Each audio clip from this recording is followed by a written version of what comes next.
esta decisión que tomó el presidente López Obrador. Ahora sabemos que prácticamente fue de forma consensuada con tanto Lenia Batres Guadarrama como con Berta Alcalde Luján, ambas de profesión abogadas, y justamente pues esta postura de dignidad de parte de Berta Alcalde Luján, al advertir que si bien en una primera votación, en una primera terna, ella había obtenido la mayoría de votos, en la segunda ocasión que el Senado revisó, pues eso, la segunda terna del presidente López Obrador,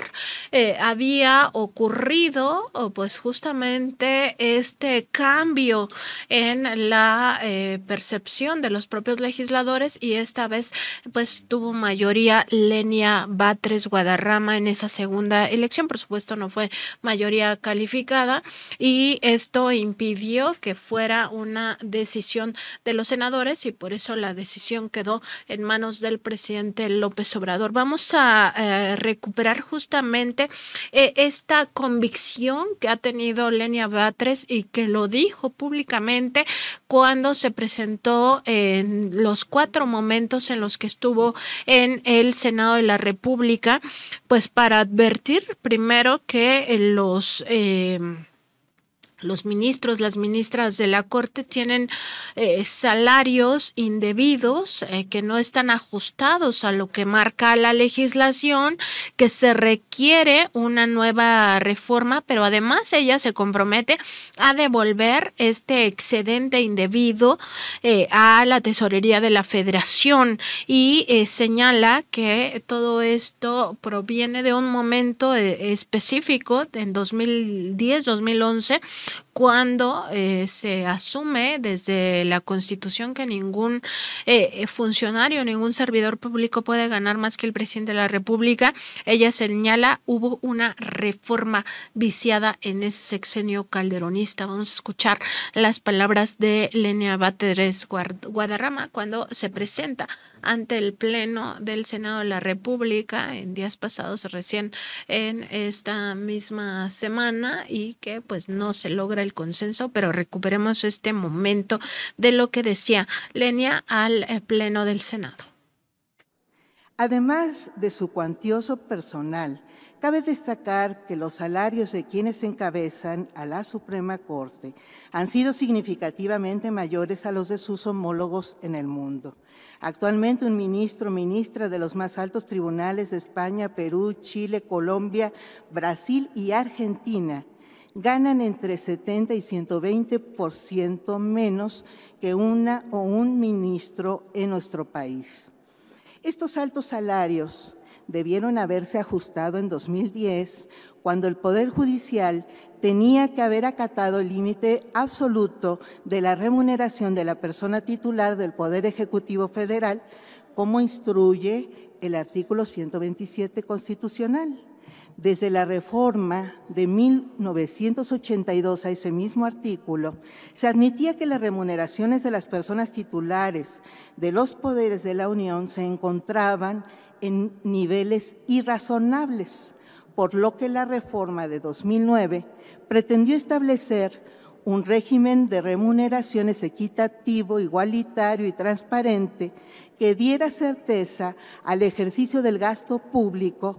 con el fin de evitar la arbitrariedad y el abuso en la determinación de los ingresos de las personas servidoras públicas. A pesar de que el régimen transitorio de esa reforma únicamente excluyó de su aplicación a ministros, ministras, juezas, jueces, magistrados y magistradas que hubieran sido nombrados antes de la entrada en vigor de la reforma, actualmente, 14 años después, siguen sin dar cumplimiento al mandato constitucional. 1,260 jueces, juezas de distrito, magistrados, magistradas, ministros, ministras que ingresaron después de 2010 y reciben remuneraciones inconstitucionales. Esa reforma nació viciada. El entonces presidente, una vez aprobada, se incrementó el salario para el ejercicio fiscal de 2010 en 61% para pasar de los 152,000 pesos que ganaba a 245,000 pesos al mes. Podría parecer obvio, pero en un régimen democrático, las primeras personas que deberían cumplir con la Constitución, pues son aquellas justamente encargadas de vigilar su cumplimiento.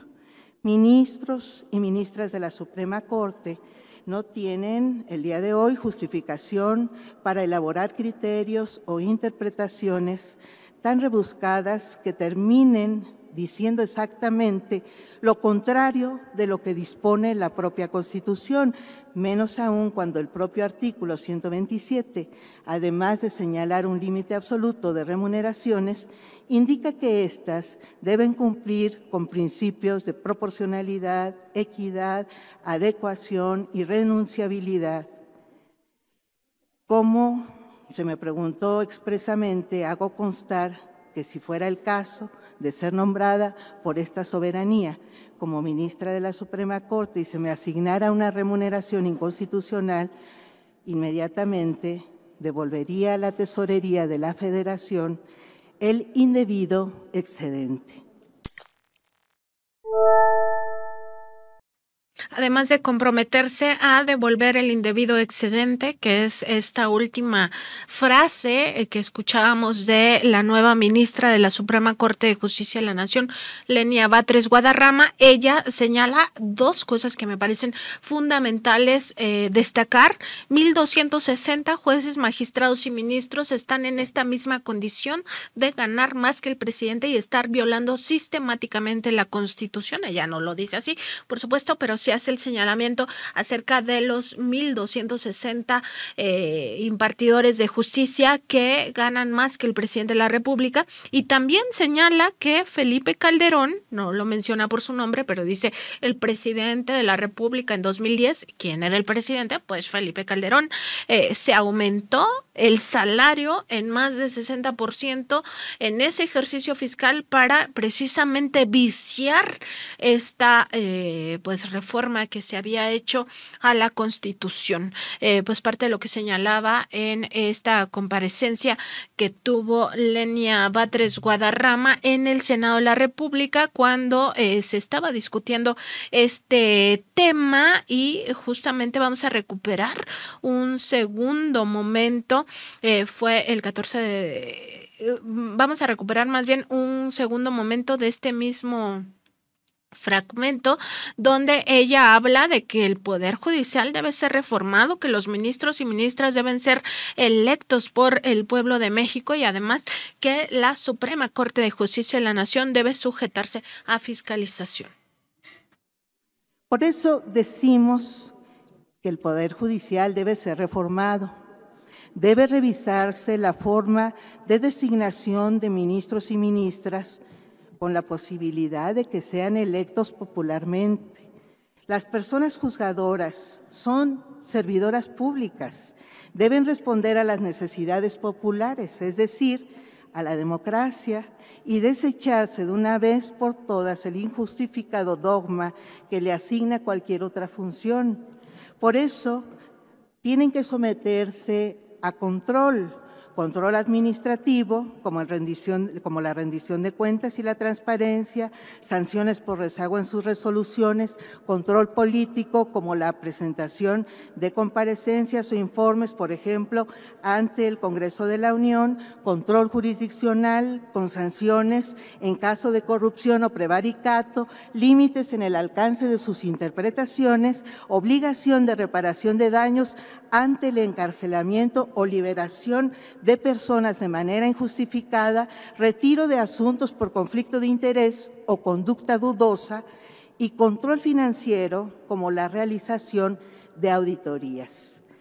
En una reforma judicial debe revisarse también la supremacía actual del Poder Judicial, es decir, la última palabra que conserva en la interpretación de la norma constitucional para trasladar temas de interpretación netamente política o de notorio contraste filosófico hacia los órganos representativos del Estado para que la interpretación judicial sea aquella que no distorsione la comprensión básica de cada derecho. Senadoras y senadores, en la historia reciente de nuestro país, el Poder Judicial se ha distinguido por avalar temas ominosos para el pueblo mexicano: reforma energética, reforma educativa, reforma laboral, y sigue una larga lista que hasta la fecha podemos remitir a la devolución o a la no devolución del dinero de 13 fideicomisos para apoyar a las personas damnificadas en el estado de Guerrero. Importante también esto que señalaba la ahora ministra de la Suprema Corte, Lenia Batres Guadarrama: la fiscalización no solo debe ser al manejo de los recursos públicos, sino también a la actuación de los jueces, magistrados y ministros, particularmente en el caso de los ministros, entre otras cosas que plantea. Tan solo en este fragmento que escuchábamos estaba el retiro de asuntos por conflicto de interés. Ahí está el caso de Luis María Aguilar, está el caso del propio Alberto Pérez Dayán, que tenían esta participación que ha revelado la revista Contralínea en torno a este Instituto Mexicano del Amparo, que litiga sistemáticamente algunos casos contra el gobierno del presidente López Obrador, y esos mismos casos recaen en la Corte y ellos están fallando claramente un conflicto de interés cuando tengan una actuación dudosa. Y por supuesto esta pues remembranza, recuerdo, le recuerda al pueblo de México la ministra Lenia Batres Guadarrama que la Suprema Corte en fechas recientes, es decir, en el sexenio pasado, avaló temas ominosos para el pueblo de México, como las reformas de Enrique Peña Nieto, que iban contrarias al interés de la mayoría, y ya no se metió, al menos en este fragmento que escuchábamos, al tema de lo que ha hecho ahora la Corte. Entonces, importante la visión que tiene Lenia Batres Guadarrama. Recordar que el presidente López Obrador también esta mañana decía que todas las cuatro, más bien mujeres abogadas, todas ellas que propuso para este encargo, de los cuales pues ya es Lenia Batres Guadarrama quien asume esta pues encomienda de ser ministra de la Suprema Corte de Justicia de la Nación, pues que las cuatro, ninguna de ellas estaba sometida al yugo del presidente, es decir, que cada una tiene su propio criterio y que ninguna de ellas aceptaría que el primer mandatario le llamara para decir vota de tal o cual forma, y además de que él, por supuesto, dijo no estaba en el entendido de hacer eso, ¿no? De estarles llamando. Y pues baste recordar que hay dos personajes que traicionaron al movimiento de la Cuarta Transformación, que llegaron a la Suprema Corte de Justicia de la Nación por justamente propuesta del presidente López Obrador, y que se alejaron totalmente de los principios de digamos, de este nuevo modelo basado en el humanismo mexicano. Se trata de Margarita Ríos Farjat y de González Alcántara Carranca. Esos dos personajes pues se alejaron totalmente de la Cuarta Transformación, se unieron al bloque conservador que ya de por sí gobernaba la Corte. Y eso demuestra precisamente que al presidente pues no le interesa estarles llamando para decirles que voten de tal o cual manera, desde mi punto de vista. Y bueno, recordar también que en esta crítica que se hace de forma sistemática a las mujeres, pues siempre se nos tacha de no tener criterio, de ser manipulables, de ser utilizadas incluso por el presidente López Obrador. Eso no solo se ha dicho de Lenia Batres, se ha dicho también de la precandidata a la presidencia de la República, Claudia Sheinbaum, se ha dicho de prácticamente todas las mujeres que integran el gabinete, y por supuesto de otras mujeres con liderazgo político. Incluso ya para cerrar este comentario, se dijo de mí ahora que estuve presente en la conferencia matutina del presidente López Obrador su oportunidad, tuve que explicar la metodología de un reportaje que fue cuestionado por otra reportera presente en esta conferencia, y hay quienes incluso desde el ámbito periodístico han cuestionado que el presidente, o han dicho, señalado que el presidente me utilizó. Bueno, si uno no tuviera la inteligencia, el criterio propio, incluso si no fuéramos mujeres, no nos dirían eso. Eso es claramente un pensamiento machista, misógino, que debe ser erradicado totalmente de nuestra sociedad y de todas las sociedades, porque claro, eso se nos dice por ser mujeres y nada más alejado de la realidad. O sea, porque se nos niega nuestro derecho a pensar, ¿por qué se nos sigue negando nuestro derecho a decidir en todo sentido? Eso es claramente misoginia, y la misoginia también viene incluso de colegas mujeres, pero qué casualidad, justamente de algunas que estuvieron en Mexicanos contra la Corrupción y la Impunidad. Ahí se formaron periodísticamente hablando, ahí empezaron sus carreras profesionales o llegaron a ese lugar cuando ya tenían una trayectoria periodística. Qué casualidad, ¿verdad? Que sean esas personas, esas mujeres, las que digan que uno no tiene criterio y fue manipulada o utilizada. Vaya criterio de estos personajes, sobre todo mujeres que se dicen que tienen sororidad y que tienen, o que forman parte del movimiento feminista. Pues ahí está, ahí les encargo que reflexionen si eso es feminismo y si eso es sororidad.